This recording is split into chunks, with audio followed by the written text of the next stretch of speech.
श्रीराम समर्थ. गोपाल कृष्ण भगवान की जय. ओवी क्रमांक 85. कर्म म्हणिपे ते कवण, अथवा अकर्मा काय लक्षण. ऐसे विचारता विचक्षण, गुंफोनी ठे. कर्म म्हणजे काय, अकर्माची लक्षणं काय याचा विचार करता करता शहाणी माणसंसुद्धा घोटाळ्यात पडतात. विचार करायला लागलो की आपल्या बुद्धीला भ्रम निर्माण होतो. त्याला पुढे काय होणार आहे, नियतीच्या मनात काय आहे, या गोष्टी सांगता येत नाहीत. ओवी क्रमांक 86. जैसे का कुडे नाणे, खऱ्याचेनी सारखेपणे. डोळ्याचेही देखणे संशयी घाले. आपल्या डोळ्याचं पाहणं कधी कधी संशय निर्माण करतं. जसं काही एखादं खोटं नाणं खऱ्या नाण्यासारखं दिसतं, किंवा हल्ली बाजारामध्ये खोट्या नोटांचा सुळसुळाट झालेला आहे. आणि या खोट्या गोष्टी, नकली गोष्टी आपण कशा काय ओळखणार. पुढच्या ओवीमध्ये ज्ञानेश्वर महाराज म्हणतात, तैसे नैष्कर्म्यतेचेनी भ्रमे, गिवसी जत आहाती कर्मे. जे दुजी सृष्टी मनोधर्मे करू शकते. ज्ञानेश्वर महाराज म्हणतात की एखादा माणूस जर कर्माला कंटाळलेला आहे, पण कर्म तर करायलाच पाहिजे, आणि कंटाळ्याच्या पायी तो कंटाळाचा बहाणा करून कर्मच जर टाळू लागला तर मात्र ते वेड्यासारखं होईल. कंटाळलेला माणूस म्हणेल की मला हे कर्म करावं असं वाटत नाही. ज्ञानेश्वर महाराज म्हणतात, अरे बाबा, तुला वाटत नाही याचा अर्थ तू काही ज्ञानी झालास का. एखादा माणूस भ्रमाने जे काही कर्म करायला जातो आणि ते जर टाळू लागला तर कसं बरं होईल. कर्म करावं की कर्म टाळावं हे आपण कसं काय ठरवणार, नाही का. समजण्यासाठी म्हणून एक उदाहरण घेऊया. समजा एखाद्याची बायको जिन्यातून पाय घसरून पडली, तिच्या गुडघ्याला मार लागला.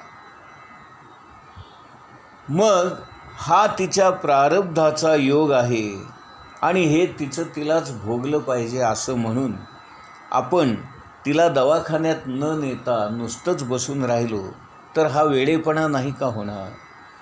म्हणजे ठीक आहे, नियती, प्रारब्ध वगैरे सगळं आहे मान्य, परंतु वेळेवर एखाद्याला दवाखान्यात नेणं हे देखील आपलं कर्तव्य आहे, कर्म आहे.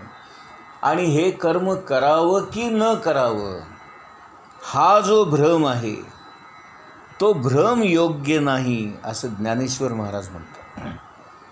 पुढच्या ओवीमध्ये म्हणतायत, वाचुनी मूर्खाची गोठी, कायसी येथ मोहले गा क्रांतदर्शी. म्हणून आता तेच परियसी सांगेन तुझं. क्रांत म्हणजे पलीकडे जाणं. क्रांतदर्शी म्हणजे ज्यांना पुढचं दिसतं, ज्यांना भविष्यकाळामध्ये काय घडणार आहे या गोष्टींचं ज्ञान असतं किंवा त्यांना ते कळतं. अशी जी ज्ञानी मंडळी आहेत, आत्मज्ञान प्राप्त झालेली मंडळी आहेत, त्यांना देखील कर्म काय किंवा अकर्म काय याचा संभ्रम होतो.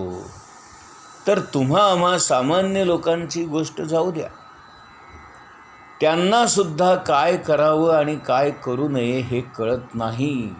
आणि म्हणून अर्जुना, तुला मी आता काही युक्तीच्या गोष्टी सांगतो.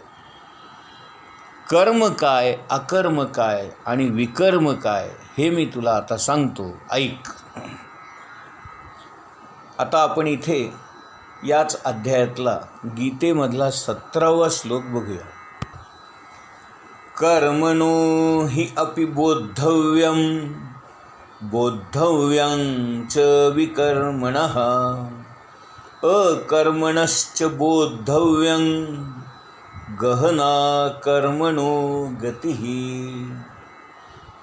कर्मणो हि अपि बोद्धव्यं बोद्धव्यं च विकर्मणः अकर्मणश्च बोद्धव्यं गहना कर्मणो गतिः कर्मणो हि अपि बोद्धव्यं बोद्धव्यं च विकर्मणः अकर्मणश्च बोद्धव्यं गहना कर्मणो गतिः. याचा अर्थ आता आपण बघूया. कर्माच्या गुंतागुंती समजून घेणं हे अत्यंत कठीण आहे. म्हणून मनुष्याने कर्म काय, विकर्म काय आणि अकर्म काय या गोष्टी योग्य प्रकारे समजून घेतल्या पाहिजेत, जाणल्या पाहिजेत. भगवान श्रीकृष्ण अर्जुनाला म्हणतायत, अर्जुना, शास्त्रविहित असं जे कर्माचं तत्त्व आहे ते जाणून घेणं हे योग्य आहे. आणि शास्त्राने ज्याला निषिद्ध कर्म म्हटलेलं आहे त्याही कर्मांना जाणून घेणं योग्य आहे. सर्व कर्मे टाकून मुकाट्याने स्वस्थ बसणे या अवस्थेचंही लक्षण समजून घ्यावं लागतं. कारण कर्माचं यथार्थ स्वरूप कळणं, कर्माची गती कळणं हे फार मोठं गहन आहे. भगवान श्रीकृष्ण अर्जुनाला सांगतायत, अर्जुना, गहना कर्मणो गतिही, म्हणजे कर्माची गती ही फार गहन आहे. कर्म समजणं हेच फार कठीण आहे.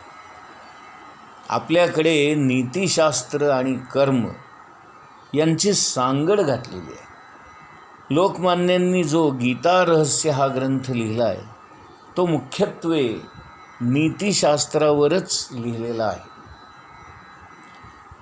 आणि भगवद्गीतेची सुरुवातच नीतीपासून झालेली आहे. मी काय करावं आणि काय करू नये हा जो प्रश्न अर्जुनाच्या मनामध्ये निर्माण झाला, यातूनच भगवद्गीतेची सुरुवात झालेली आहे. ज्याला आपण कर्म म्हणतो त्या कर्माचा स्वभाव काय आहे हे आपल्याला समजावून घेतलं पाहिजे. आपण जी काही कर्म करतो त्यापैकी जवळजवळ 95% या आपल्या प्रतिक्रिया असतात. ते काही खरं कर्म नसतं.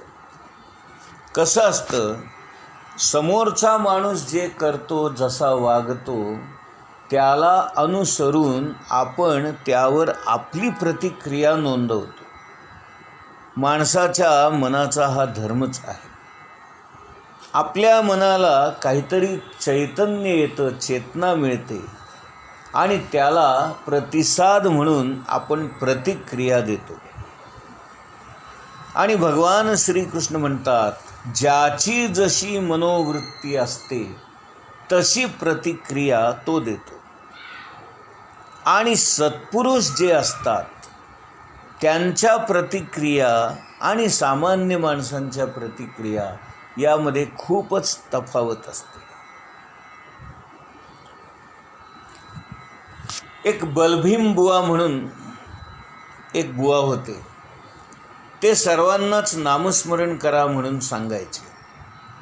एक दिवस त्यांच्याकडे 2 गृहस्थ आले आणि ते जोरजोरात वाद घालू लागले की तुम्ही लोकांना फसवता, भलत्याच मार्गाला लावता वगैरे वगैरे आरोप त्यांच्यावर करू लागले. एक 10 मिनिटांनी ते दोघेही शांत झाल्यावर हे बलभीम बुवा आतमध्ये गेले आणि आपल्या बायकोला 2 सरबताचे ग्लास घेऊन ये म्हणाले. आणि बाहेर येऊन त्या माणसांना म्हणाले, तुम्ही आत्ता जे काही बोललात त्याचा मी काही स्वीकार केलेला नाही. कारण हा माल घेणारा गिऱ्हाईक मी नाही. पण तो माल खपवण्यासाठी जे काही तुम्हाला बोलावं लागलं, त्यामुळं तुम्ही थकला असाल, तुमचा घसा कोरडा पडला असेल, म्हणून तुम्ही आता सरबत प्या आणि शांतपणे निघून जा. बघा किती शांतपणाने त्यांनी आपली प्रतिक्रिया व्यक्त केली. तुम्ही आम्ही असतो तर त्या माणसांच्या गचांड्या धरून त्यांना 2 थोबाडीत मारले असते. म्हणजे सामान्य माणसांची प्रतिक्रिया आणि संतांची प्रतिक्रिया याच्यामध्ये फार मोठी तफावत असते. आपण परीक्षेला बसतो म्हणजे काय करतो? आपल्यासमोर हातामध्ये जो काही पेपर किंवा प्रश्नपत्रिका आलेली असते त्याला उत्तर म्हणून आपण आपली प्रतिक्रियाच नोंदवतो ना. आणि ही प्रतिक्रियाच असते. सगळीकडे आपण अशा प्रकारे प्रतिक्रियाच देत असतो. परंतु कोणत्या गोष्टीबद्दल कशी प्रतिक्रिया माझ्या मनातून येईल किंवा माझ्या हातून ते नेमकं कसं बाहेर येईल हे मात्र आपल्याला सांगता येत नाही. आणि म्हणून भगवान श्रीकृष्ण म्हणतात, गहना कर्मणो गती. आपण कसे नेमके वागू, आपली प्रतिक्रिया कशी येईल, आपल्या हातून नेमकं काय घडेल हे जर सांगता येत नाही तर आपल्या जीवनामध्ये काय घडेल हे कसं काय सांगता येणार. आणि म्हणून 95% जे काही आपण वागत बोलत असतो या सगळ्या आपल्या प्रतिक्रिया असतात. काही सहजपणे येतात, काही नकळत येतात, काही जाणून बुजून येतात आणि काही आपण मुद्दाम करतो. आता जर या प्रतिक्रिया आपण आत्मज्ञानाच्या दृष्टीने वापरायच्या ठरवल्या तर त्यांचा वापर कसा करावा हाच विषय ज्ञानेश्वरीचा आहे. आपल्या प्रतिक्रिया तर होणारच, त्या आपल्या शरीरातून बाहेर पडणारच, परंतु आत्मज्ञान प्राप्त व्हावं, ईश्वराचं दर्शन प्राप्त व्हावं असं ध्येय ठेवून आपण जर या प्रतिक्रिया हव्या तशा घेतल्या की आपल्याला त्या बाधक होत नाहीत. यालाच साधक वृत्ती असं म्हणतात. एक उदाहरण घ्या. आपण जेवायला बसलेलो आहोत आणि भाजी थोडीशी खारट झाली. जर त्या कुटुंबामध्ये 4-5 जण जेवायला बसले असतील तर 4-5 जणांच्या प्रत्येकाच्या प्रतिक्रिया वेगवेगळ्या येतील. कोणी काहीच बोलणार नाही, आपल्या पानात असलेलं मीठ लावून घेईल आणि गपचूप जेवण करेल. कोणी नुसतंच हसून सांगेल, आज भाजीला मीठ कमी पडलंय बरं का. कोणी जोरात आदळआपट करेल, काय तुला साधी भाजी करता येत नाही, भाजीत मीठच घातलेलं नाहीस, असा राग व्यक्त करेल. कोणी आपल्या बायकोला मारहाण करेल, तुझ्या आईने तुला असा स्वयंपाक शिकवला होता का, मीठ घालायची अक्कल नाही का, वगैरे वगैरे वगैरे. म्हणजे एक साधं भाजीमध्ये मीठ कमी पडलं तर त्याच्यावर किती वेगवेगळ्या प्रकारच्या प्रतिक्रिया येऊ शकतात. महाराज म्हणतात, त्या प्रतिक्रियांना आपण योग्य ते वळण द्यावं. आणि हे वळण कसं द्यावं हे आपल्याला शिकून घ्यायचं आहे. आणि भगवंत म्हणतात, प्रतिक्रिया वळवायला कर्म नेमकं काय आहे, कशासाठी आहे, त्या कर्माचा हेतू काय आहे आणि त्या कर्माला मी किती महत्त्व द्यायचं आहे, या सगळ्या गोष्टी जर आपल्याला समजल्या तर आपल्या हातून सत्कर्मच घडेल आणि असा माणूस साधू पुरुषच होईल. आपल्या मनामध्ये वासना का निर्माण होतात त्याचं एक मुख्य कारण असं आहे की जेव्हा आपण ईश्वराला, भगवंताला विसरतो तेव्हाच आपल्या मनामध्ये वासना निर्माण होतात. का निर्माण होतात? कारण आपल्याला आपण स्वतः अपूर्ण आहोत याची जाणीव होते. आणि जे अपूर्ण असतं त्याचा स्वभावच असा असतो की ते पूर्णत्वाकडे धाव घेत असतं. आणि अपूर्ण असणाऱ्या गोष्टींनी जेव्हा पूर्णत्वाकडे धाव घेतली जाते त्यावेळेला जी काही वृत्ती निर्माण होते त्यालाच वासना असं म्हणतात. आणि मग या वासना मला अमुक एक हवं किंवा मला अमुक एक नको या हवे नकोपणाने व्यक्त होतात. आता कृष्णमूर्ती नावाचे जे एक मोठे तत्त्वज्ञानी होऊन गेले ते काय म्हणतात? दॅट विच इज म्हणजे तो भगवंत परमात्मा जो आहे तो. सत म्हणजे असणं. ते नुसतं असतं, फक्त असतं.